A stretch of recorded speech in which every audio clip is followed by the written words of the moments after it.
Likutei Moharan, Terech Haftes, we are holding by Seif Daled. We mentioned that to fix, rectify, undo all the specific averas is very difficult because many of them are very subtle, ambiguous, narrow, so to speak. So we said there is such a thing which is called an overall tikkun, which is called tikkun haklali, and this is b'chinas shem shakai. This is tikkun habris, and tikkun habris is called shakai because it shoots, shadi bonag, ashar echitz, the yorik echetz, like a shooting, like an arrow, and tikkun haklali is shooting tikkunim to all the places. B'chinas vaya shakai betzarecha, and that the shooting of the tikkun of the whiteness goes into the tzarecha, into the narrow straits of all the tiniest blood vessels, the tiniest loisas, because the blood vessels are 365 gidim keneged 365 mitzvahs loisas. Now it says as far as Hashem, Zenikra bris zerkir. That's why the bris is called the glowing of the rakia, of the firmament. Kodem tikun, before the tikun, Azaya Rakia, then the firmament which alludes to the sphere of the Malchus, Ubivchinas Yigalu Shamayim Avoinoi. In other words, the Shamayim will reveal a person's sin. In other words, that the Shamayim, the Malchus, the Shechina has an aspect of Dam Shechina, and in Ilchas Gittin they say that one of the reasons that cause a woman to be divorced and lose her ksuba is if she is with her husband while she's nida. So b'chavana, in other words, she doesn't tell him, and she's. So they say, well, how do you know? How do you mean? No. How does Beis Din know? The Beis Din has to paskin. How does he know that she was mishamesh nida, that she was nida at that particular time? So the Shulchan Aruch says that she was wearing begodim, she was wearing clothes that she's used to wear them in the time when she's nida. These are the time when a woman is mutar l'baylo, that she's wearing very attractive clothing, to be attractive to her husband. The time that she's nida, there's an inyan to make a richuk, to make a separation.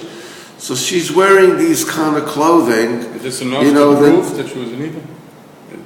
There's a proof enough to the chashad that she's a nida. In other words, it's a known thing that this is. And during those days, suddenly they came out, whatever it is. I'm not exactly sure. I'm not going into all the dakas dik inyonim of the halacha. But all I'm saying is the begodim reveal the fact that she's nida. That's the pshat. The shamayim yigalu avoinoi. The firmament, the shamayim, the clothing, the malchus will reveal the person's state of averis. After the tikkun, then the bris, which is the sphere Saisod, mazhir u'metakes es harakia, it enlightens and purifies the firmament, the rakia, which is the malchus.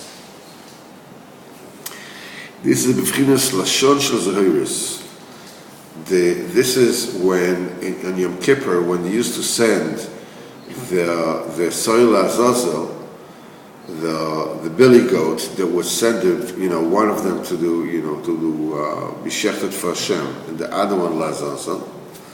What they would do, they would take what they called loshon shel zahiris. They would take a swath of raw wool, red wool, and split into two. The way that they had it, the wool itself, the shape was in the shape of like a tongue, like a schnitz, it wasn't like today they went through whatever. It's just a raw wool. What they do, they would split it in half.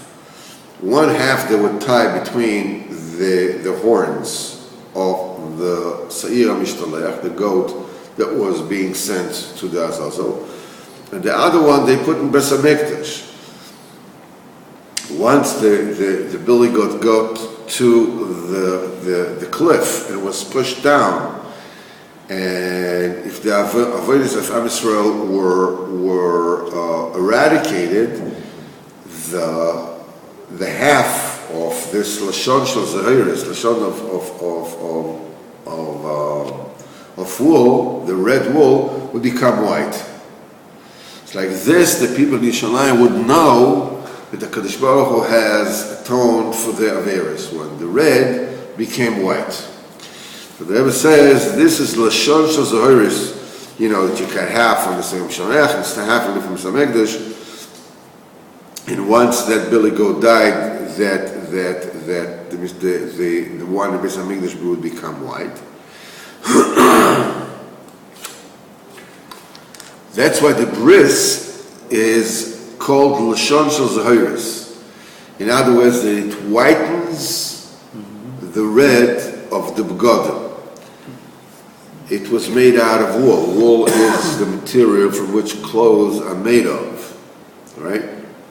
Red clothing are b'chinas madu adom lilvushayich. This is, why are your clothes red? This is b'chinas dam nida. This is a separation between kudsha brichu and shchinteh. But the bris, when the bris is proper, what it does, it introduces whiteness to the malchus and corrects it. Shumalbin avanosem shel shasa loven, that it whitens the averis, the sins of the 365 lavin. Umashpia lavnunis b'shasa gidin. In other words, it bestows whiteness on the 365 blood vessels kaviyachol. About here we're talking about the spiritual bechina of the blood vessels. Begashmias, it whitens out, it atones the averas. In the spiritual structure of the world, it is throwing lavnunius to the shasa gidin, to the 365 gidin. Bivchinas, and it says, Bechol et yu begadecha lavonim. At all time, your garments, your begadecha, will be white. And as we says, begadecha, don't say begadecha, your garments, and begidecha, the blood vessels, the gidim. In other words, fill them up with whiteness. Okay. Now the reason why, through the Tikkun HaBris, which is the totality of the gidim, you bring whiteness to all the gidim, is all the whiteness comes from the moich, as we know. You know, the whiteness that with which the female is impregnated is basically a summary of what a person is. It's a person in code, in capsules. It's a zip file of an entire person, right? It comes from the moyach. Now, the whiteness of the moyach. Bivchinas v'noizlim min levanon. He says, the dripping down from levanon, Levonon means the white, that which is white. We use the word Levonon many times to denote the brain and to denote Beis HaMikdash. As Rabban Yochanan ben Zakkai said to Aspasianus, Caesar, he says, I know, Shlomo Lach Malka, I know that you're going to be a king. He says, why I'm not a king? He says, you don't know. But you are. Why? Because I have a pasuk. As the pasuk is Levanon ba'adir yipol, and the Levanon, referring to Beis HaMikdash, will fall in the hands of the Adir. Adir is a melech, and Adir is El HaMelech. The only one is called mighty is a king. So here we're referring to Levanon as the Beis HaMikdash. The Beis HaMikdash is the brain of the Kedush of Am Yisrael. That's the reason why Sanhedrin was sitting in the Lishkas Sanhedrin in the Beis HaMikdash. That's why all the Psak Halacha would come out from the Beis HaMikdash. Because this is where the Das comes out. That's the brains of the world, is the Beis HaMikdash. In Levanon, the Zohar that says, Min libuna de moicha, from the whiteness of the brain. Again, I want to repeat a certain principle that I spoke about before, so that we'll understand, but why white? I like teal or turquoise. I like it. Why white? Such a boring color. White includes all the colors. White includes all the colors. When the bulb of a projector, the light of the bulb is white. The film, or whatever it is, that the whiteness is supposed to come through, which gives you the different colors, gives you the different details of the movie or reality, doesn't matter, it's the same principle. We said that when the white light goes through a semi-transparent film, and that patch is red, it has the same effect as wearing sunglasses. You're wearing green sunglasses. What does it do? It blocks all the other spectrum of colors, and it only lets the green through. So you see green. So the white includes all the information, as of yet undifferentiated. It's still raw material. It could be anything. It all depends what kind of tzimtzum you're going to give to it. The white paper includes everything in the world, but it's undifferentiated, and therefore it's unintelligible. You cannot read a white paper. Too much information. You have to take black, and you have to write, and when you're writing, you're saying from all the information of the world, I want to write Aleph.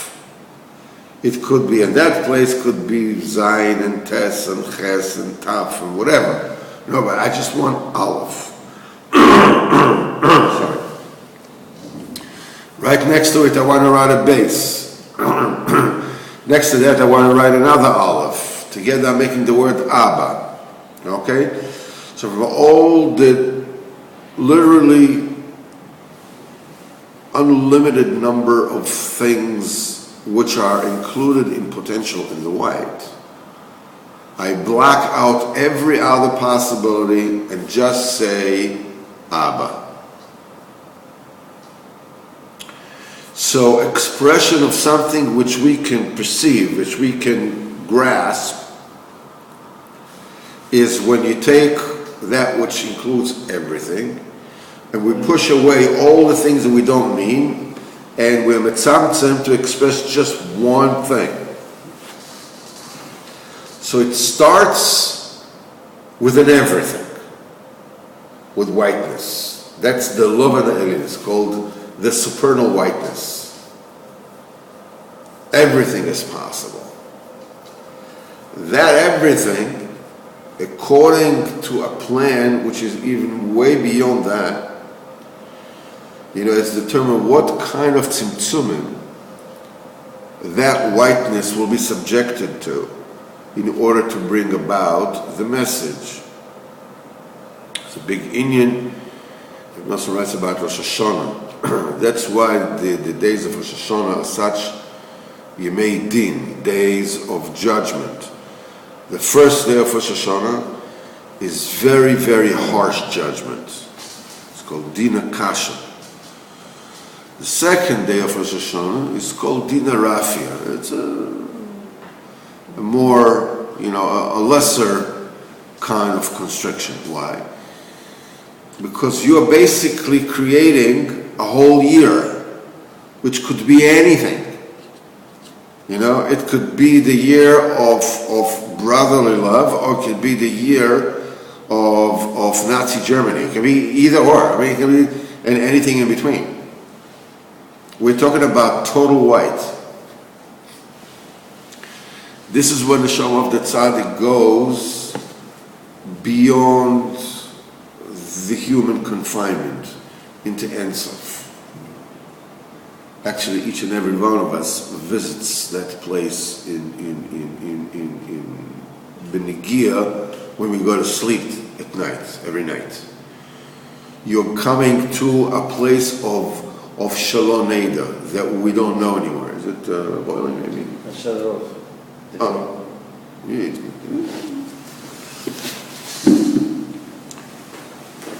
It goes to Shalom Neder. Now the question is, now you have to take everything and you have to start making. Do you have the key? You have to make a key. You have to make a key out of. We have to make a tzimtzum in the love and elyon to start something. So what does it take? What kind of breaking power does it take to stop a flood of infinite, a tsunami of infinite force? It takes an infinitely powerful break, right? It takes a really, really hard din, judgment, constriction, that just lets an idea. It's like, to give you a little feel of what are we talking about. You have to pay your rent. You have to pay whatever. You have no money. You have no money. So what do? You look everywhere. Looking everywhere basically means that you're looking nowhere. Right? Because you have no idea, you don't have a clue which way it's going to come. By opening up the spectrum of your vision, in other words, considering any possibility, I don't care, as long as I get it done, you're basically not looking at anything at all, and looking at everything at the same time. And then what happens is, what are you looking for? You're looking for an idea. You're looking for a thread, a beginning of an embryonic idea, maybe this way, maybe that way. Once you get that little thread that you are able to pull out of basically nothing, basically everything, because everything means nothing for us. It's the same thing. It's just two sides of the same coin. Once you have a thread, okay, you can start pulling, you can start developing it. There's already something there. So the first day of Rosh Hashanah, the tzaddik goes to Oilamas Ein Sof and brings down, with the harshest, tzimtzum, a thread. Once there's a thread, now you're talking business. Now we can take it weiter. That's the second day of Rosh Hashanah. The first day of Rosh Hashanah, a thread is produced. The second day of Rosh Hashanah, okay, now the idea is developed, and the year, it takes all the way until Yom Kippur when the tipa, that seed, the lavnunis, which is ready to impregnate the Shechina, which is Sukkos, is ready. After 10 days, 10 spheres. But the first one has to pull an idea out of thin air, literally. A mashahu, an idea, something.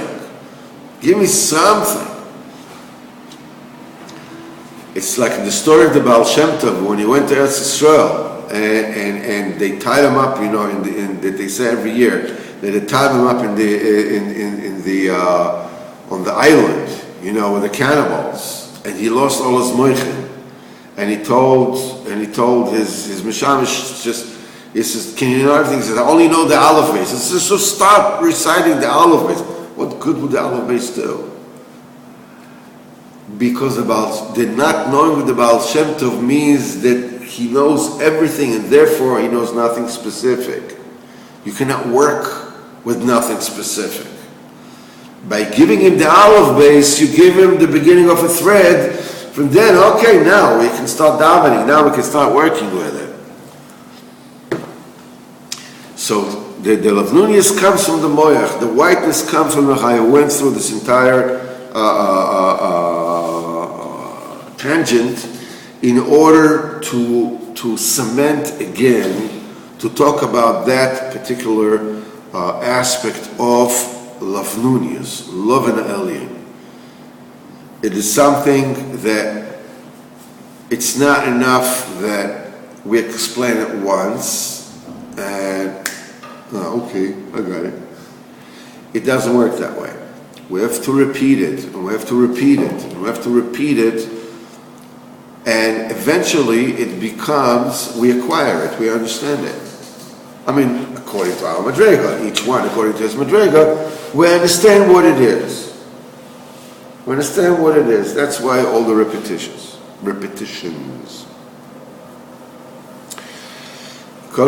כי כל אבנוניס נמשך מן המויח בבחינס ונוזלים מן לבונוין. זה יעשז מן לבונה דמויחו from the whiteness of the brain. ועל די תיקון כלל יסגידן, and by rectifying the source that combines, that includes in it all the gidin, this elevates the moichin, expands the moichin. When you're able to, when the moichin is a constriction, when you're upset, when you're angry, when you let yourself become entangled with petty arguments or ego or somebody triggers you, whatever it is, you're losing your talent, your ability, your agility to think, to find solutions, to give space to somebody else. What do you mean you're parking in my lot? What do you mean you're parking in my space? I'm going to take a timer and I'm going to break your headlights and that'll teach you for the next time. And blah, blah, blah. That kind of thing. But when you bring lavnunius, because that's red, that's constriction, that's limitless. When you bring lavnunius, you're bringing brightheit, you're bringing width, breadth, expanded consciousness. Okay, when your mind is expanded, you can consider possibilities. Maybe we do this, maybe we can do that, maybe I can give in over here, maybe, pick my battles, maybe sometimes I should just give in because I have an idea that, there's something more important to be gained down the line. I don't know, waste my bullets on shooting gnats. Yeah, so there's possibilities. So when you're shooting Lavnunius into the Moichin, you're shooting Tikkun into the Moichin, you're shooting, openness and enhancement and expansion. He says, Nisramim HaMoichin. This expands the Moichin. This elevates the Moichin. Bivchinas Kinesha Yoyer Kinoi, like an eagle awakening its nest. If you remember, the Nesha is the tzaddik. The kinoi, the nest, is the brain, the physical tool, whose function is to think. And what's alluded to is Nishra Darucho. Nishra alludes to Ruach. And we said when Am Yisrael came to Eretz Yisrael, and they went over the Yarden, they sent the two Meraglim. They went to the house of Rachav. Okay, Rachav was the most famous courtesan of the day, and her appointment book was only the kings, only the richest men in the world. And when she took the Meraglim and hid them, and she said to them, I know that you're going to win the war, you're going to conquer Eretz Yisrael. Because the minute we heard about you, she says, my business basically went down the drain. Her business went down the drain means nobody was able to do anything. Because when a man is really scared, he's not really in a position to facondate properly, to function properly in this particular thing. You need to be in a certain kind of period of euphoria, of taiva, whatever it is, to be able to do something about it. But if you're scared out of your wits, there's nothing you can do. So she said the language she used, that nobody was able to do anything, and therefore, my business went kaplui. It says, "V'lo kama odruach beish," and a ruach was not able to stand up by a male, by a man. It's very obvious what she's talking about. The lashon that she's using, or the for bris, is ruach. Ruach wasn't able to permeate the bris. So we see here the nishra darucha. The nishra is something which talks about the inyan of the totality of the gidin, that which includes all the gidin. There's one limb in the body, there's one organ in the body, which is the symbol, the mashal to all the gidin. It's even called gid in the Lashon of Shulchan Aruch and the Gemara.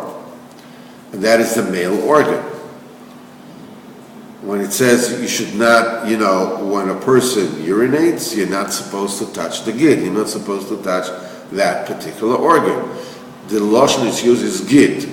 That's 365 gid. And but that is the quintessential gid that represents all the other gidin. That is the thing that shoots the lavnunias, that shoots the whiteness. So it says, Nishra Darucha, says the Tikkun. Shuklal Yasagidin, that is the totality representation of all the gidin. Bivchinas, as it is said, Velokama od ruach beish. And a ruach cannot stand up in a man. In other words, it didn't have ruach for taivas niyuf. So you see that the inyan of bris is called ruach, is the inyan of ruach. And that which is said, yo'er kinoi, the nesha, the ruach, the bris, will awaken, the kinoi will awaken the brain. Hainu sheme'oyer kne chochma kne bina. It awakens the purchasing agents of Chokhmah, the purchasing agents of Bina. Chokhmah and Bina, comprehension. In other words, the Moichin, it awakens them mipchinas sheina. It awakens them for something, because when a person is in constricted Moichin, either because he's tired, or because he's upset, or for whatever reason, it's as if his mental faculties are asleep. The nesha, the tikkun abris, that ruach, yo'ir kinoi, it awakens the kinoi, it awakens your mental faculties. The continuation of the pasuk is as al goizol v'irachev, he shall hover over its chicks, its babies. In other words, shehu merachef u'meigin al hamoichin shayu mitchilo nigzolin, that it hovers and protects those mental faculties that before Tikkun Abris were stolen, were in captivity, kaviyachol. They were, when the Moichin is in slumber, it's like they're held captive. They're like held hostage in Katnas HaMoichin.